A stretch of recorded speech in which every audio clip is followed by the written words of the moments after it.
नमस्कार। मैं doctor Nitin Kumar Singh, assistant professor Hindi, Kalichand PG college, Lucknow. आज हम प्रश्न पत्र कोड BHDC 131 के अंतर्गत यूनिट 16 और 17 की चर्चा करेंगे, जिसमें हम हिंदी नाटक के उद्भव और विकास के साथ साथ हिंदी निबंध के उद्भव और विकास पर प्रकाश डालेंगे। हिंदी गद्य का विकास अपने आप में एक क्रांतिकारी घटना। गद्य के विकास के उपरांत ही साहित्य का विकास तेजी से हुआ और अनेक विधाओं का विकास हुआ। यह सर्वविदित है कि भारतेंदुगीन नाटक से ही हिंदी गद्य का विकास होता है। आचार्य शुक्ल लिखते हैं कि विलक्षण बात यह है कि आधुनिक गद्य साहित्य की परंपरा का प्रवर्तन नाटकों से हुआ। नाटक आधुनिक युग की सबसे सशक्त विधा है। दृश्य श्रव्य माध्यम होने के कारण हम अपनी बात को बहुत आसानी से जनता तक पहुंचा सकते हैं। छापाखानों के विकास, प्रिंटिंग प्रेस के विकास के उपरांत कविता, कहानी, उपन्यास, नाटक आदि अनेक गद्य विधाओं का विकास हुआ, लेकिन उसमें सबसे सफल या सबसे अधिक विकास नाटकों का हुआ।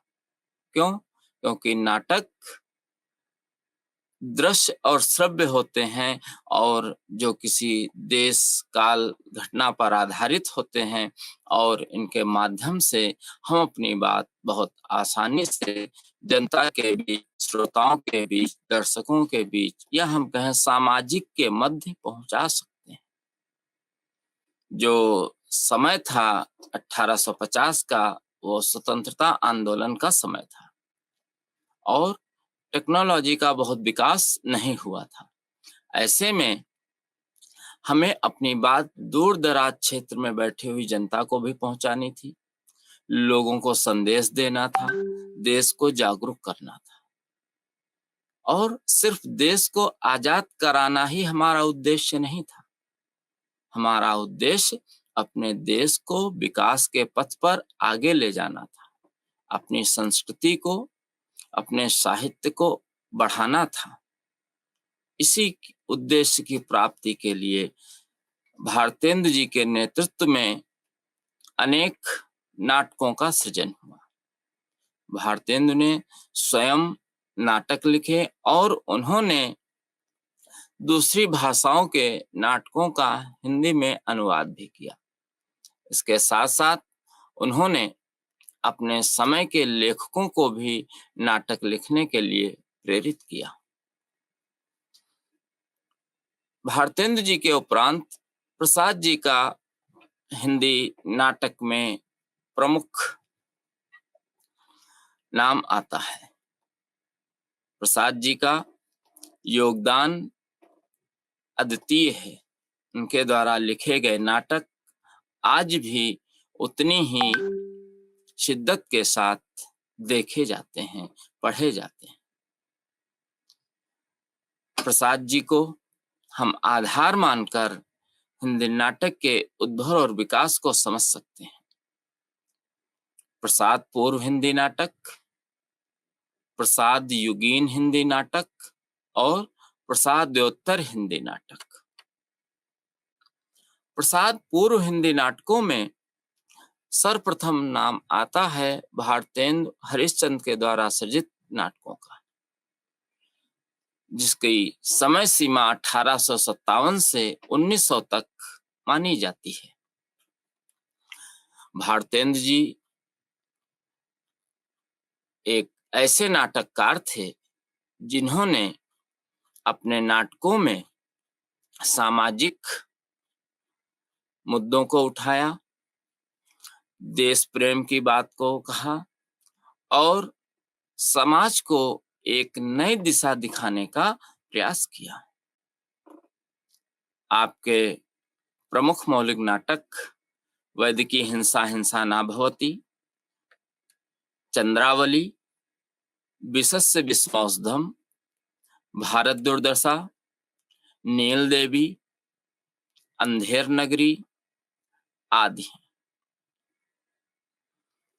आपने दूसरी भाषाओं के प्रमुख नाटकों का हिंदी भाषा में अनुवाद भी किया, जिनमें अनुवादित नाटक प्रमुख हैं विद्या सुंदर, पाखंड विडंबन, धनंजय विजय, कर्पूर मंजरी, सत्य हरिश्चंद्र, भारत जननी।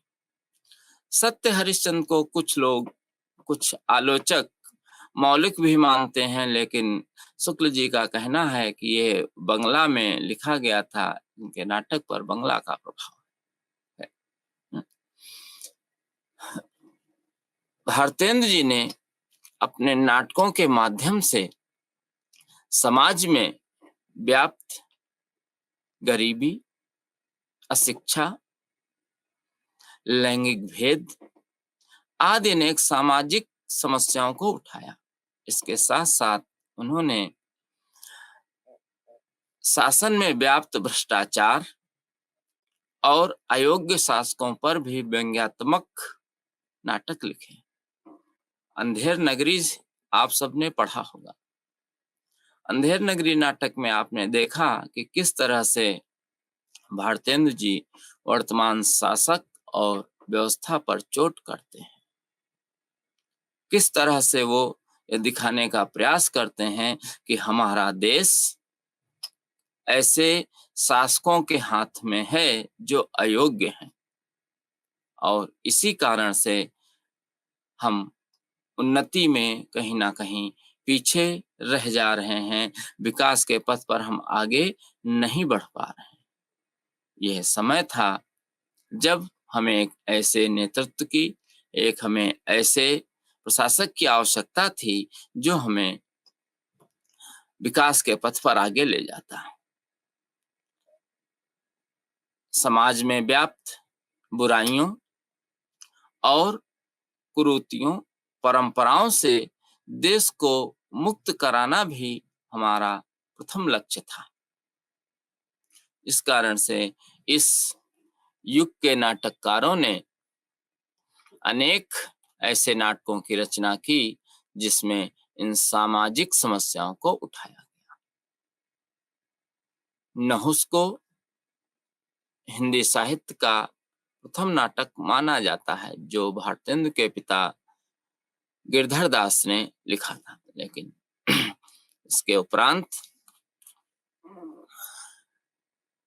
भारतेंद्र जी के समय में ही एक लेखकों का मंडल तैयार हुआ था जो नाटकों का और अन्य गद्य विधाओं का सृजन कर रहा था।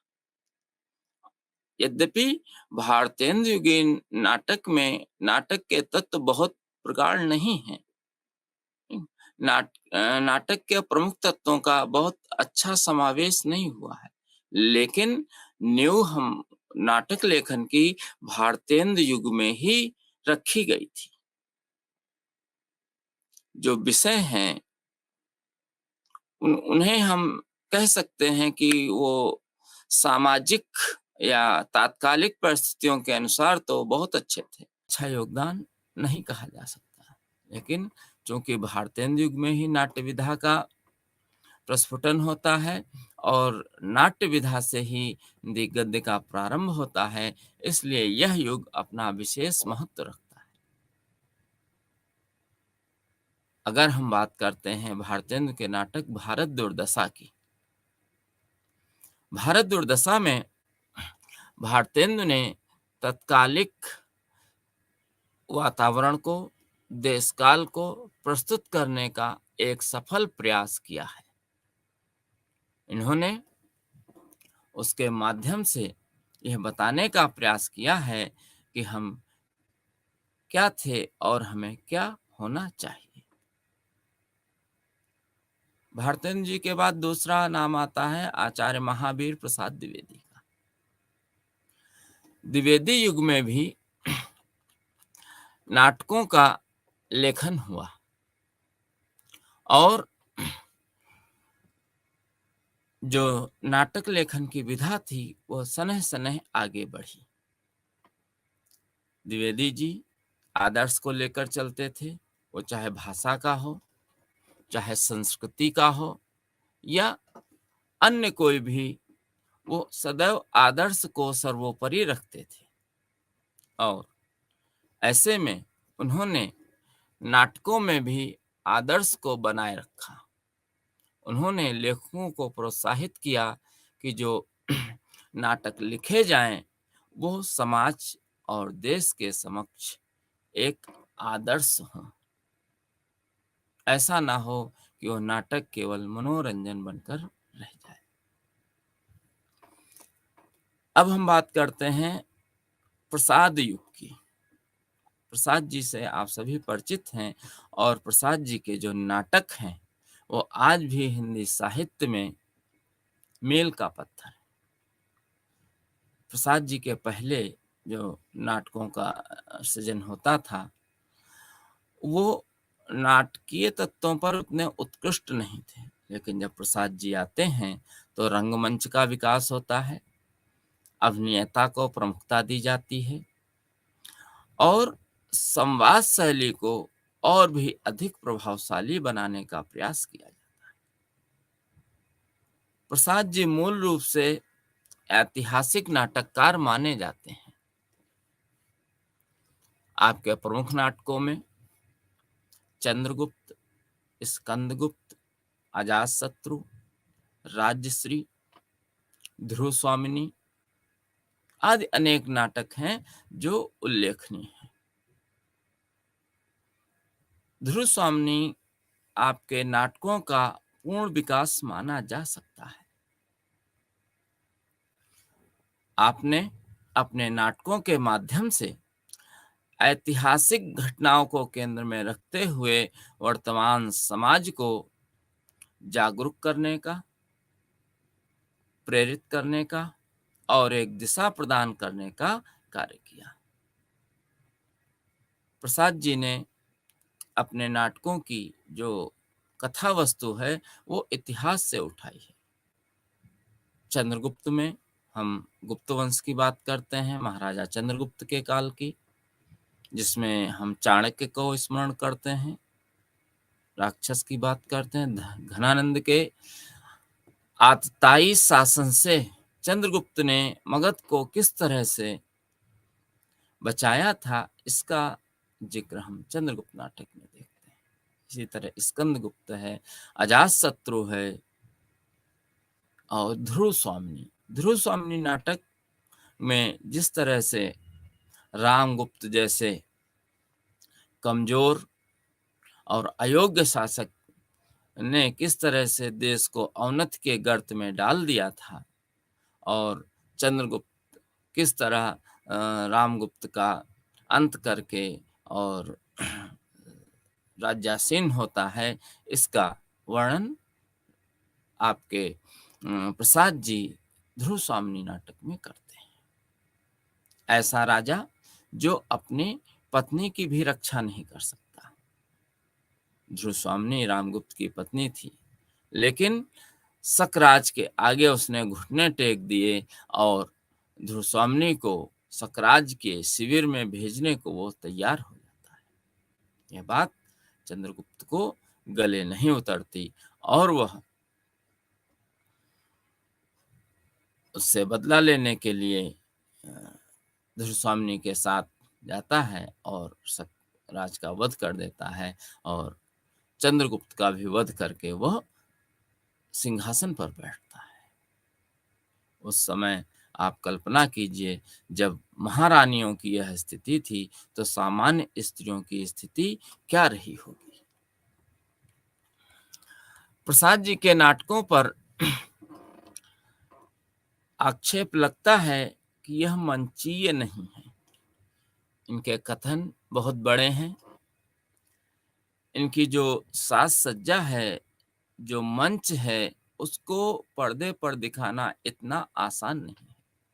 जिसमें किसी दुर्ग का दृश्य है, विशाल सेना है, इसका दृश्य है, युद्ध का दृश्य है, ऐसे दृश्यों को रंगमंच पर दिखाना कठिन होता है और उस समय आक्षेप लगा कि जो प्रसाद जी के नाटक हैं वो पठनीय तो हैं लेकिन मंचीय नहीं हैं। उनका मंचन इतना आसान नहीं है क्योंकि मंच की अपनी सीमा है और मंच पर हम उन सभी दृश्यों को जहाँ बहुत बड़ी सेना इकट्ठा हो रही है, जहाँ युद्ध हो रहा है, जहाँ विशाल किले का दृश्य है, उनको हम आसानी से नहीं दिखा सकते।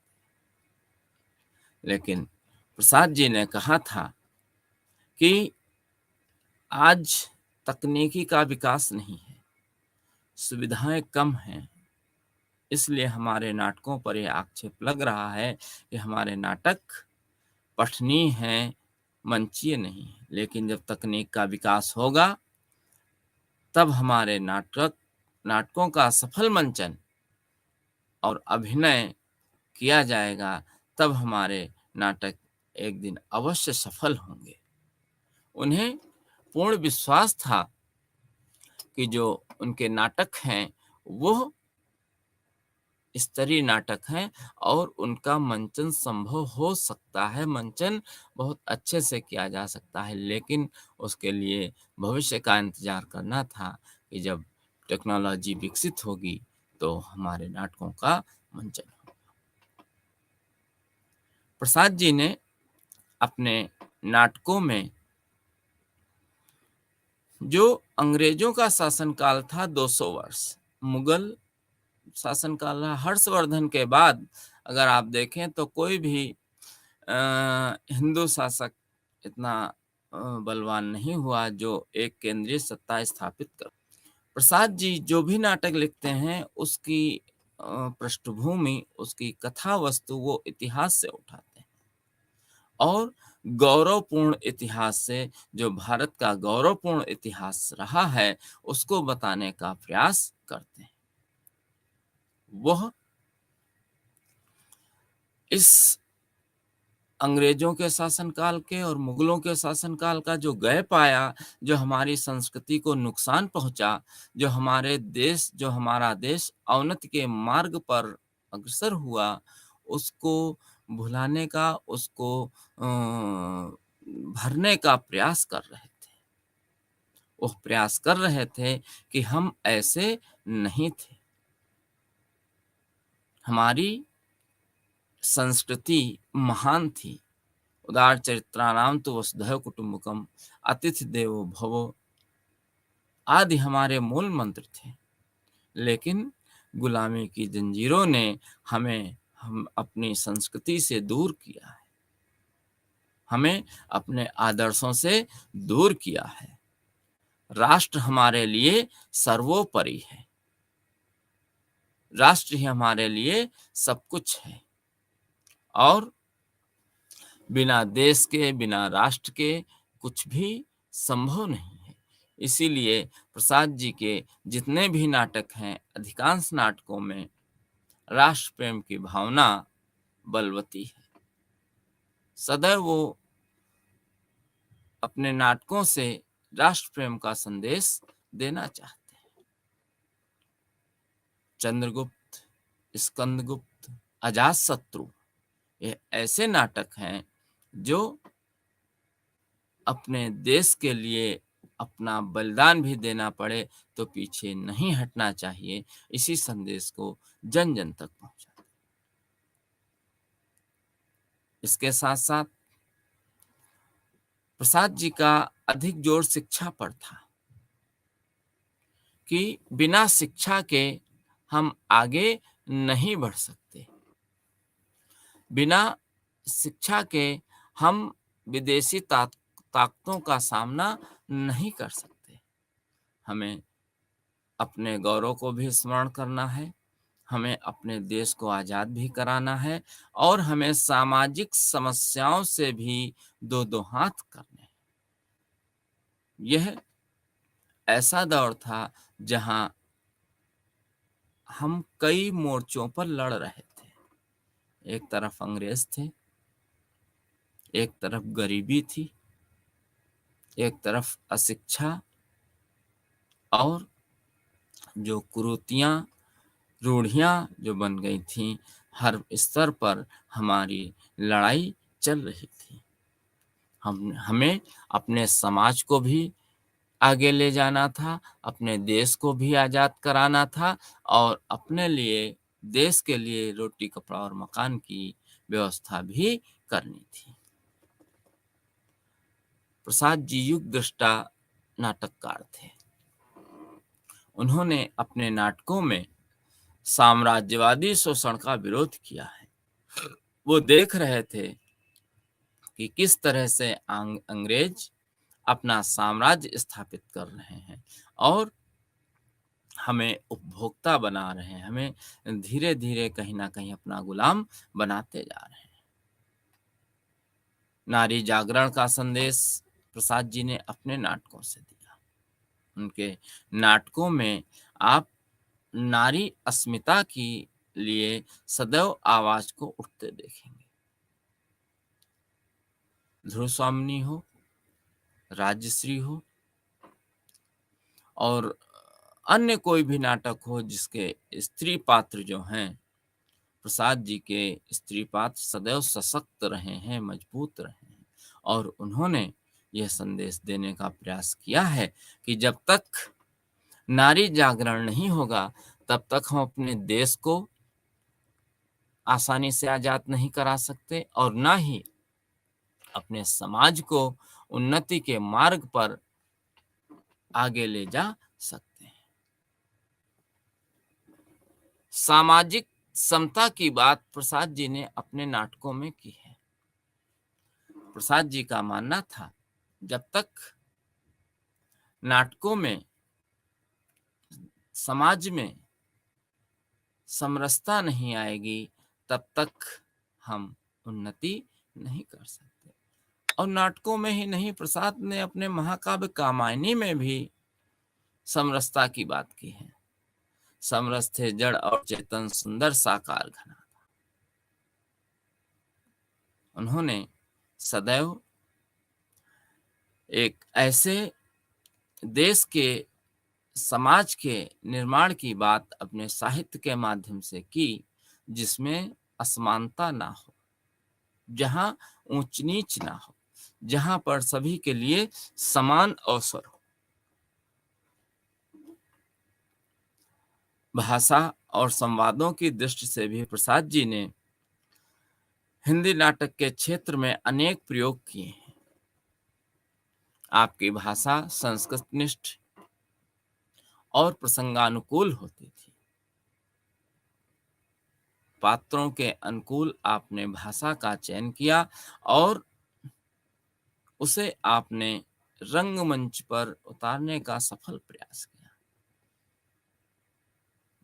जैसा देश काल और वातावरण आपके नाटकों का था, आपने भाषा का चयन भी उसी तरह से किया, जिस कारण से आपके नाटक कालजयी हो गए।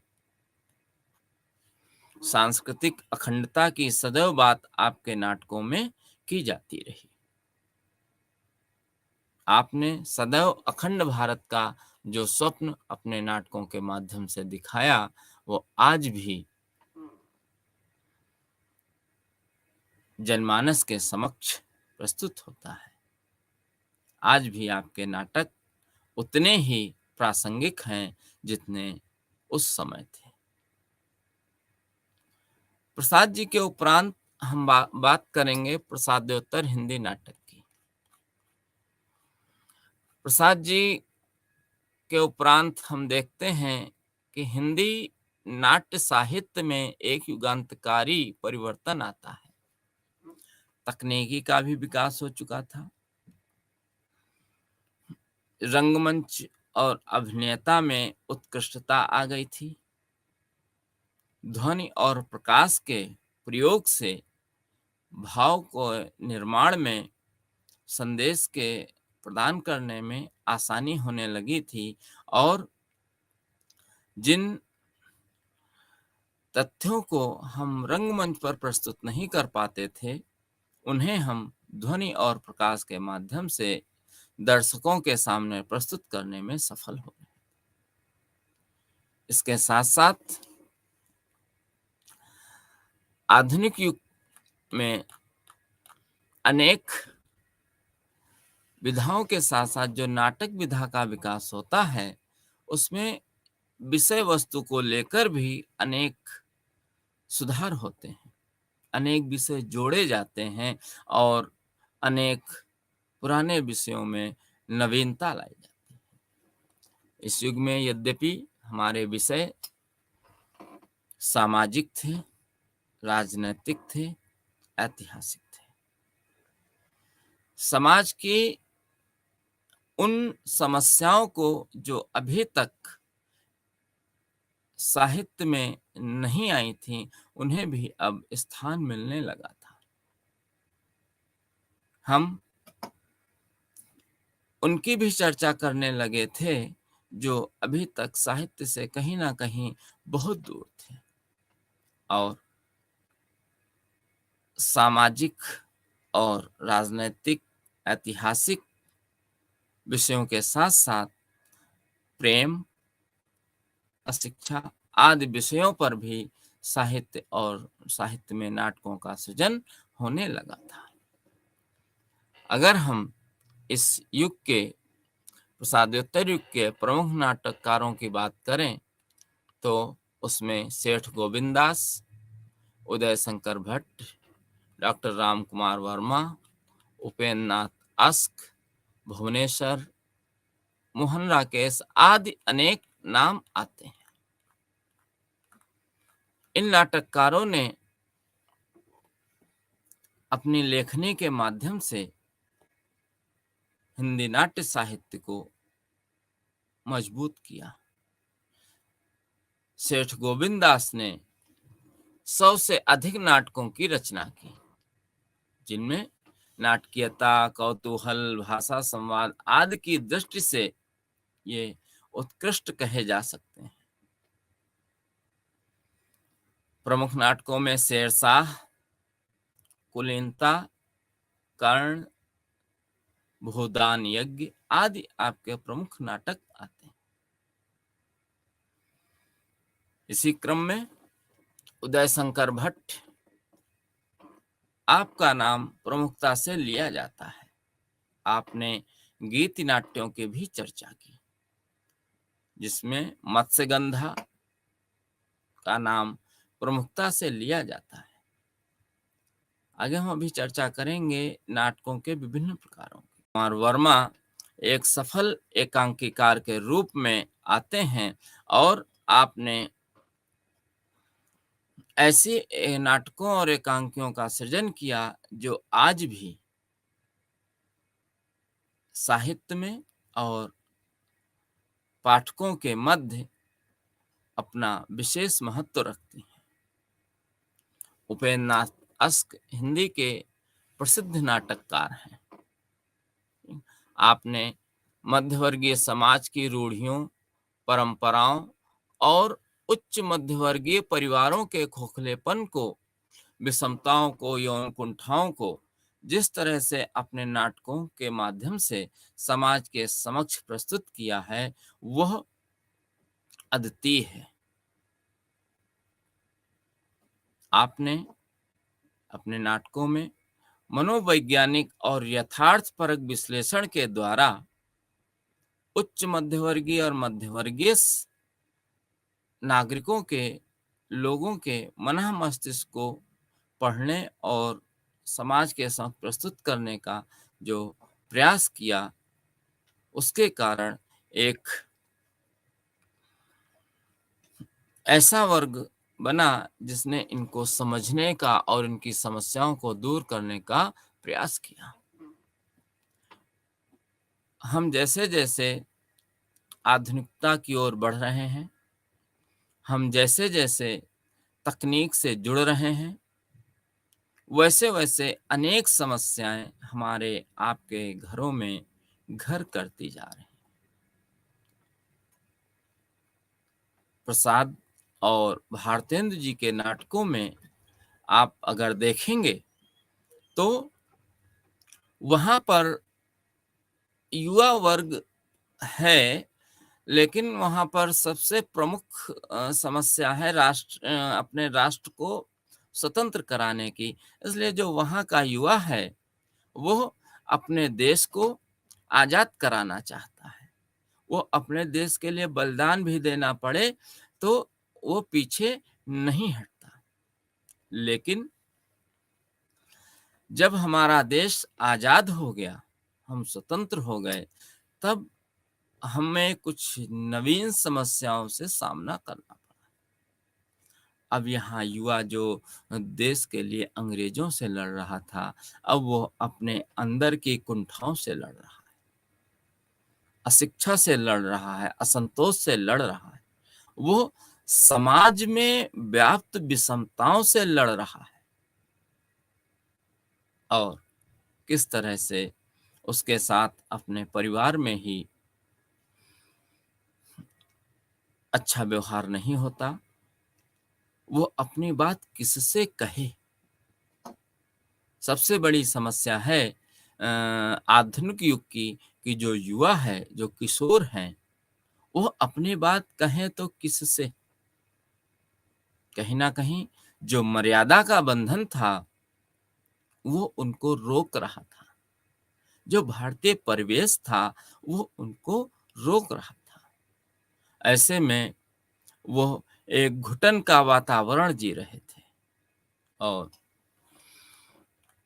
अस्क जी ने इन विषयों को अपने उपन्यासों में उठाया और उन्होंने यौन कुंठाओं को, मन असंतोष को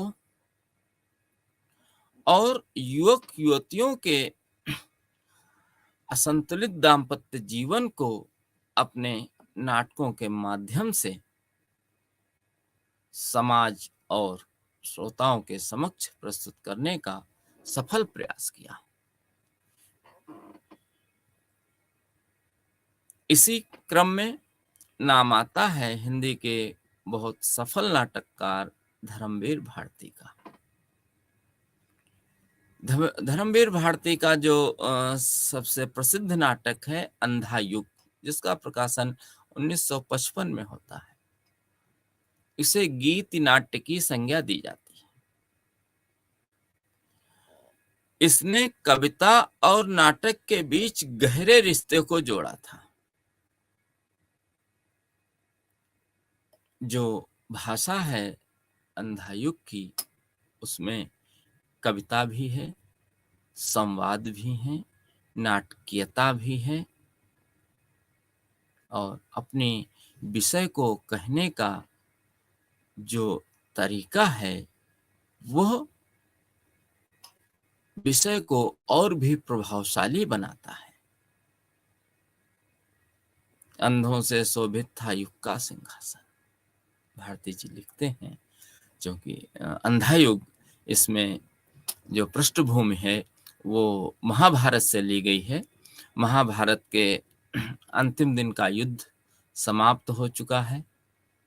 गांधारी, धृतराष्ट्र आदि सब वन को चले जाते हैं, कोई नहीं बचता, केवल कृष्ण, पांडव, धृतराष्ट्र, गांधारी, कुंती, युयुत्स, बस कुछ लोग।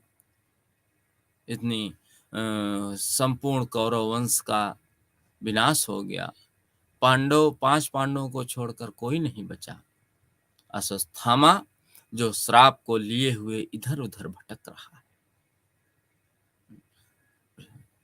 भारती जी लिखते हैं, दोनों ही पक्षों ने खोया है, पांडव ने कुछ कम, कौरव ने कुछ ज्यादा।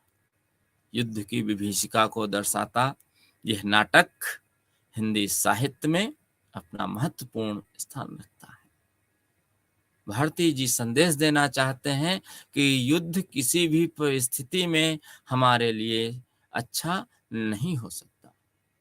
युद्ध चाहे वो धर्म का युद्ध हो, धर्म के लिए लड़ा गया हो या अन्य कारण से लड़ा गया हो, वो कहीं ना कहीं विनाश छोड़ जाता है।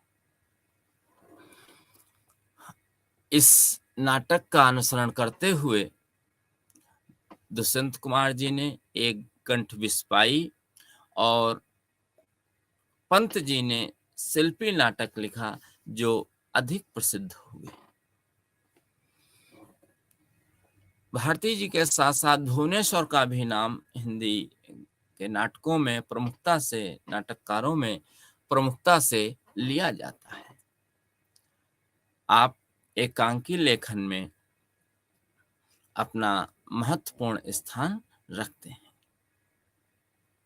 आपने ऐतिहासिक उन विषयों को उठाया जो कहीं ना कहीं प्रसाद जी की ओर आपको ले जाते हैं।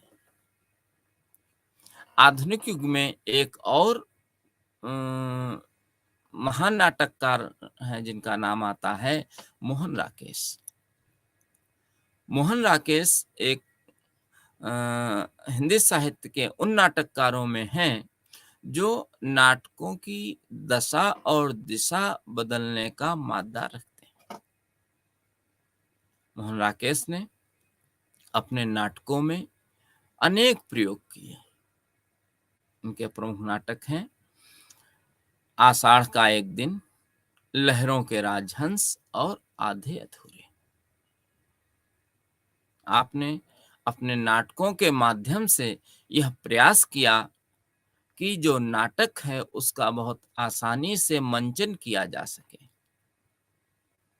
उसका अभिनय बहुत आसानी से किया जा सके, मंच छोटे हों, बहुत ज्यादा सजावट ना करनी पड़े, बहुत ज्यादा खर्च ना करना पड़े।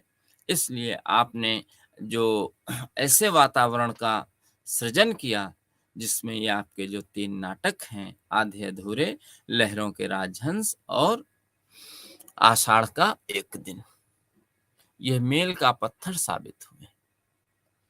इन्होंने अपने नाटकों के माध्यम से एक पात्र के द्वारा ही अनेक पात्रों का अभिनय कराने का प्रयास किया।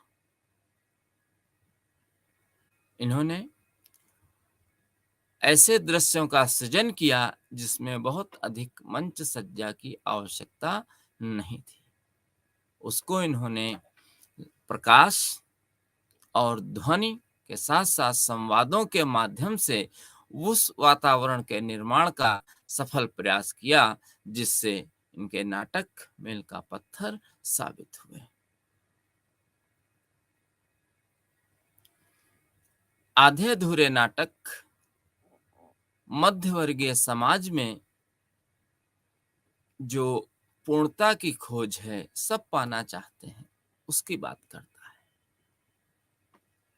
जो प्रमुख नायिका सावित्री है, वो एक ऐसे पुरुष की तलाश करती है जो पूर्ण हो, लेकिन ऐसा संभव नहीं। आषाढ़ का एक दिन कालिदास के प्रेम कथा पर आधारित है और लहरों के राजहंस गुप्तकालीन दृश्य को, वातावरण को प्रस्तुत करता है। इसी क्रम में लक्ष्मी नारायण लाल और विष्णु प्रभाकर का भी नाम प्रमुख नाटककारों में लिया जाता है। इस युग में नाट्य की जो अन्य विधाएं हैं जिसकी मैंने चर्चा, गीति नाट्य, एकांकी, प्रहसन, इन पर भी बहुतायत से नाटक लिखे गए और उनका मंचन किया गया। हम यह कह सकते हैं कि जो हिंदी साहित्य का नाट्य साहित्य है वो समृद्ध है और अपने समाज को, अपने समाज की समस्याओं को व्यक्त करने में पूर्ण रूप से सफल रहा है। नाटकों के बाद समस्याओं और विषयों को व्यक्त करने में जो सबसे सशक्त विधा है उसका नाम आता है निबंध। निबंध वो विधा है जिसने नाटक के बाद देश को सर्वाधिक जागृत किया। निबंध के माध्यम से ही हमने गंभीर विषयों की चर्चा की, विज्ञान आदि की चर्चा की और सामाजिक और ऐतिहासिक विषयों को हम जनता तक ले गए और उन्हें जागरूक किया। निबंध का उदय भी भारतेंदु युग से ही माना जाता है। आधुनिक युग में जिन अनेक विधाओं का विकास हुआ उनमें एक निबंध सर्वप्रमुख होता है, जिसे हम का श्रेय भी भारतेंदु जी को जाता है, जिन्होंने अपने लेखन के माध्यम से इस विधा का विकास किया। प्रमुख निबंधकारों में भारतेंदु हरिश्चंद्र, महावीर प्रसाद द्विवेदी, बालकृष्ण भट्ट और आपके आचार्य रामचंद्र शुक्ल, हजारी प्रसाद द्विवेदी आदि अनेक निबंधकार आते हैं। हम शुक्ल जी को आधार मानकर हिंदी निबंध साहित्य को 3 भागों में विभाजित कर सकते हैं: शुक्ल पूर्व युग, शुक्ल युग और शुक्लोत्तर युग। शुक्ल पूर्व युग, जिसमें हम चर्चा करेंगे भारतेंदु युग की, द्विवेदी युग की और प्रमुख निबंधकारों की। भारतेंदु युग में जो निबंध लिखे गए उनमें सर्वप्रमुख जो विषय थे वो समाज सुधार के थे, धर्म के थे और यात्रा वर्णनों के थे, जिनके माध्यम से यह बताने का प्रयास किया गया कि हमें कैसा समाज चाहिए, हमें कैसा साहित्य चाहिए, धर्म की उपयोगिता क्या है और धर्म हमारे जीवन को उन्नत करने में किस तरह से सहायक हो सकता है, इसकी चर्चा इस युग के निबंधों में की गई। क्योंकि गद्य का विकास हो रहा था, हिंदी खड़ी बोली गद्य की भाषा बन चुकी थी, लेकिन अभी भी भाषा में जो प्रभाव है वो उर्दू, संस्कृत और बोलचाल के हिंदी शब्दों का अधिक था। महावीर प्रसाद द्विवेदी तक आते आते भाषा का सुधार होने लगा था। इसकी चर्चा हम आगे करेंगे। इस युग के प्रमुख निबंधकारों में एक सबसे महत्वपूर्ण नाम आता है बालकृष्ण भट्ट का। आपने 1000 से अधिक निबंध लिखे और आपने अपने निबंधों के माध्यम से संस्कृति की बात की, साहित्य की बात की, सामाजिक समस्याओं की बात की और उन विषयों को भी उठाया जो अभी तक निबंधों का या साहित्य का विषय नहीं बने थे। आपने अपने निबंधों के माध्यम से साहित्य को परिभाषित करने का प्रयास किया, विज्ञान को परिभाषित करने का प्रयास किया।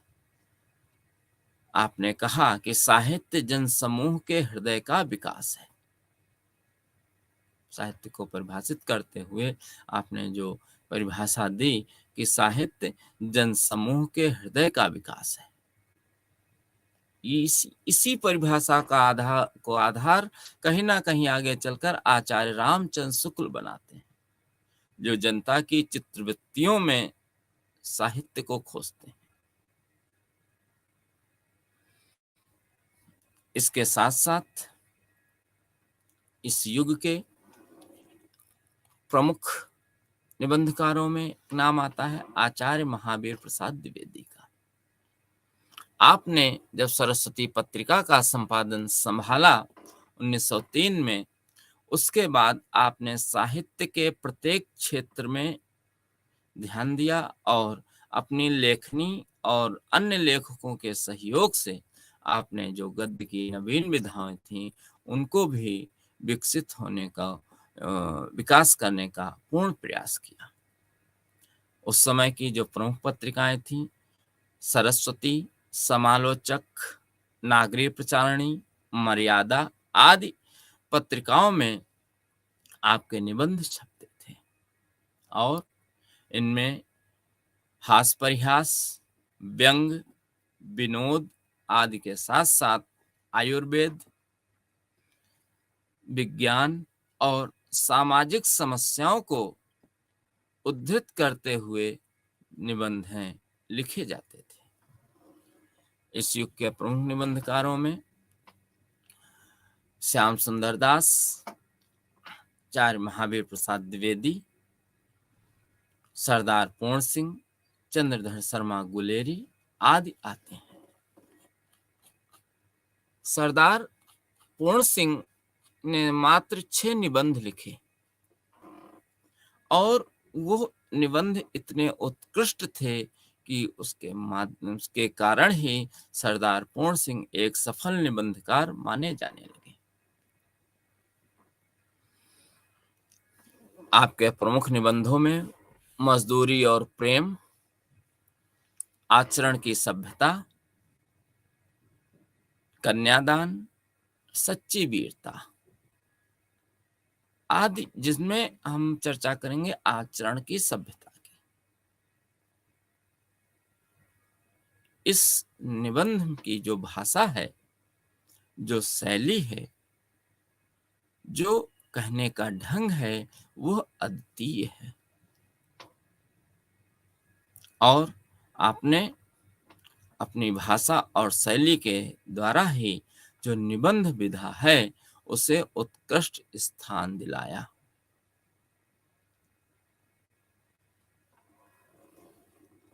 आगे के निबंधकारों में नाम आता है चंद्रधर शर्मा गुलेरी का।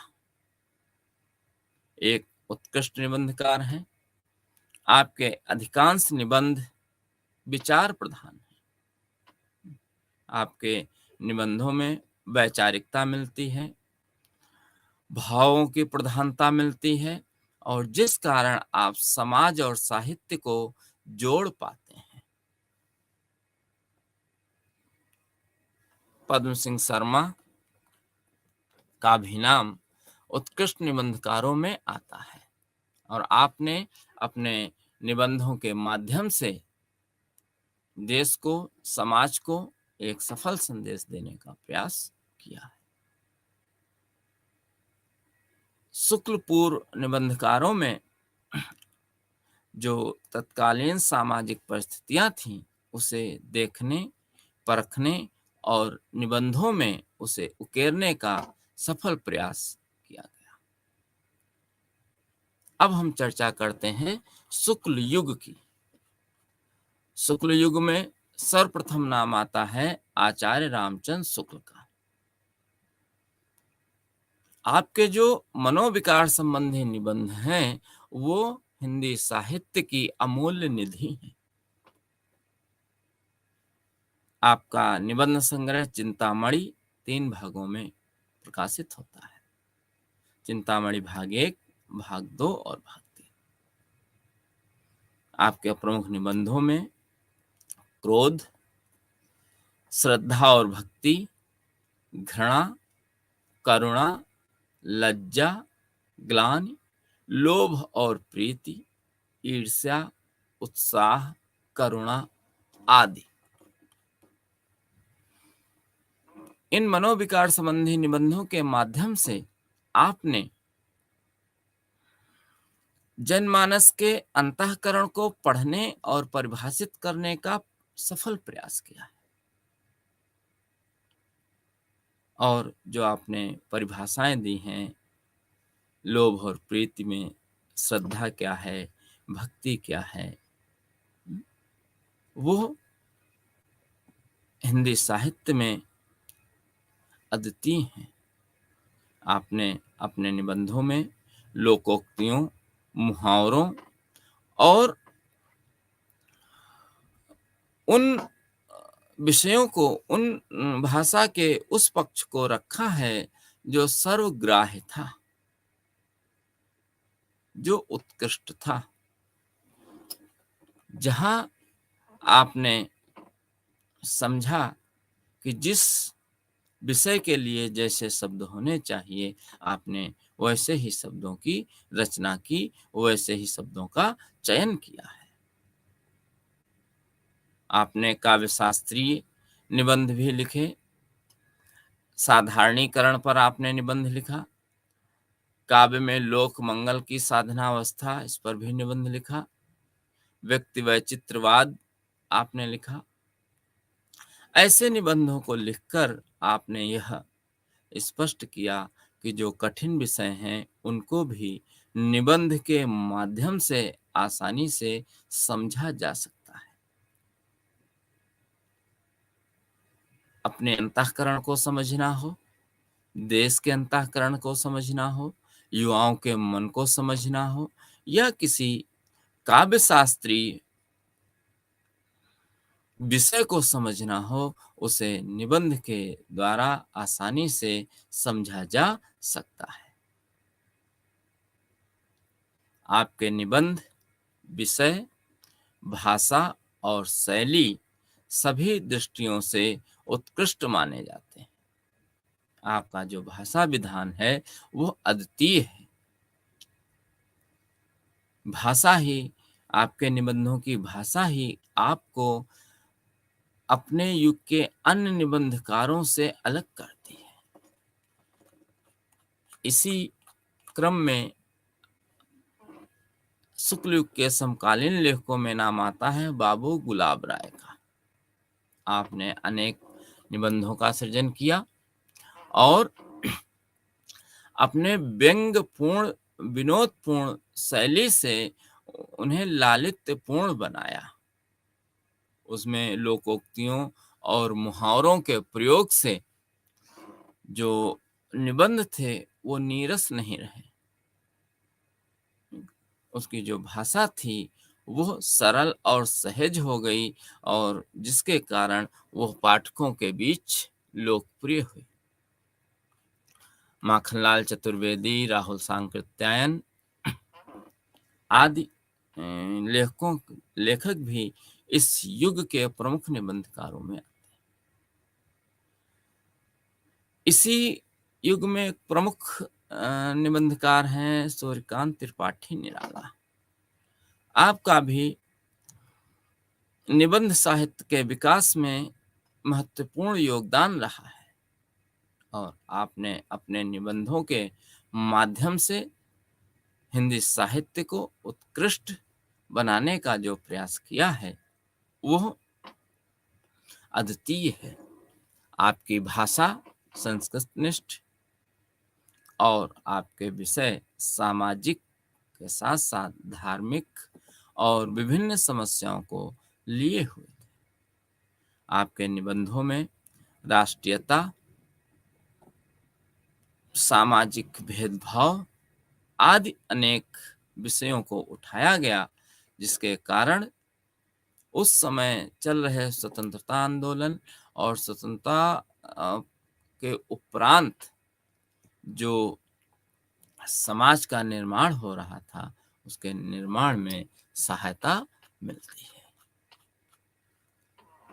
शुक्लोत्तर निबंधकार आचार्य शुक्ल के मनोविकार संबंधी निबंधों और अन्य निबंधों के लेखन के उपरांत जब हम शुक्लोत्तर निबंधकारों की चर्चा करते हैं, इनमें डॉक्टर संपूर्णानंद, विवेकी राय, आचार्य हजारी प्रसाद द्विवेदी, विद्यानिवास मिश्र, कुबेरनाथ राय आदि अनेक उत्कृष्ट निबंधकारों की चर्चा की जा सकती है।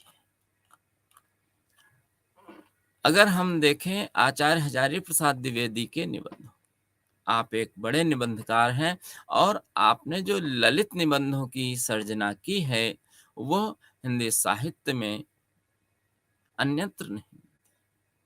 लालित्यपूर्ण शैली में जब हम किसी विषय को, विषय वस्तु को, घटना को लेखन करते हैं उसे हम ललित निबंध करते हैं।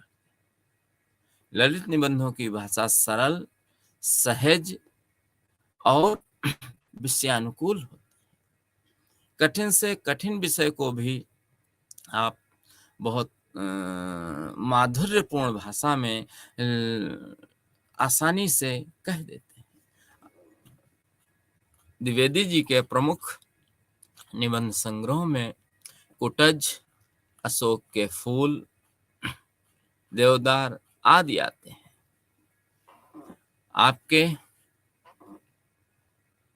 जो निबंध हैं वो साहित्यिक, सामाजिक विचार और वितर्क प्रधान है।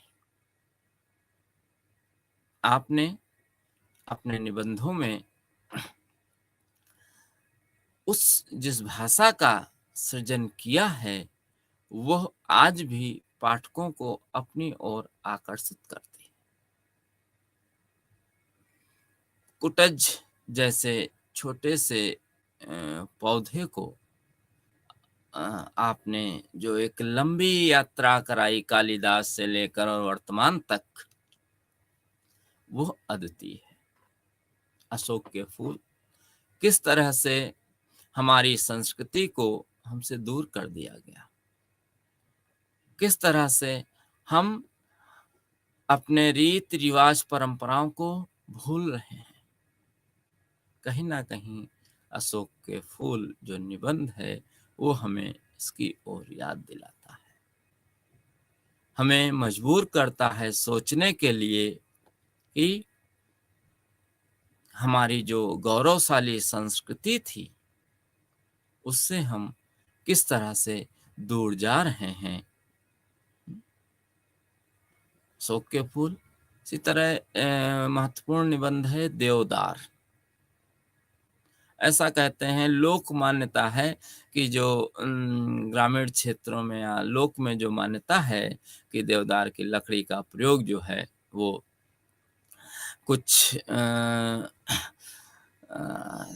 भूत प्रेत आदि जैसी शक्तियों को भगाने में किया जाता है, और उसके माध्यम से उन्होंने जो समाज में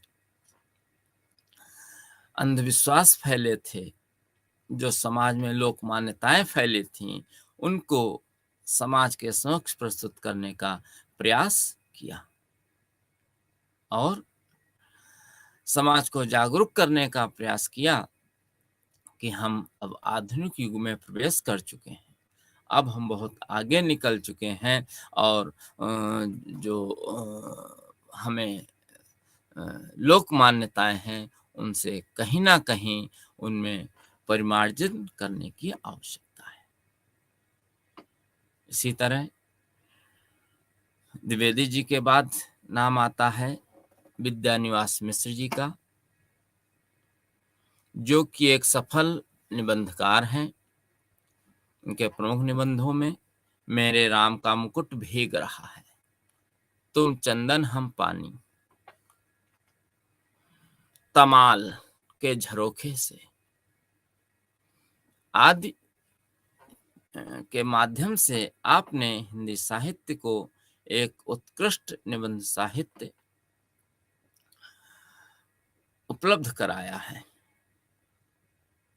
चितवन की छां, उनकी छां में कहीं ना कहीं आपने यौन कुंठाओं आदि को बताने का प्रयास किया है।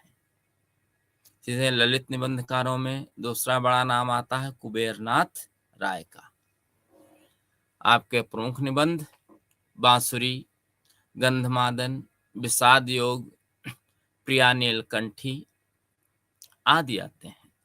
आपके निबंधों में व्यंग प्रमुखता से मिलता है, और इस विधा को आपने अपने निबंधों में उस व्यंग विधा को जीवंत किया है, आगे बढ़ाया है, विकसित किया है, जो आगे चलकर भी बलवती होती रही। हरशंकर परसाई भी एक बड़े ललित निबंधकार हैं, जिन्होंने एक उत्कृष्ट निबंध साहित्य की सर्जना की है। इस प्रकार हम देखते हैं कि नाट्य साहित्य के साथ साथ हिंदी का जो निबंध साहित्य है वो भी उत्कृष्ट है। निबंध साहित्य में सामाजिक, राजनैतिक और वर्तमान मनुष्य की युवकों की समस्याओं को व्यक्त करने में जो सफलता प्राप्त हुई है, वो आज भी सभी के लिए मार्गदर्शक और मील का पत्थर बनी हुई है। धन्यवाद।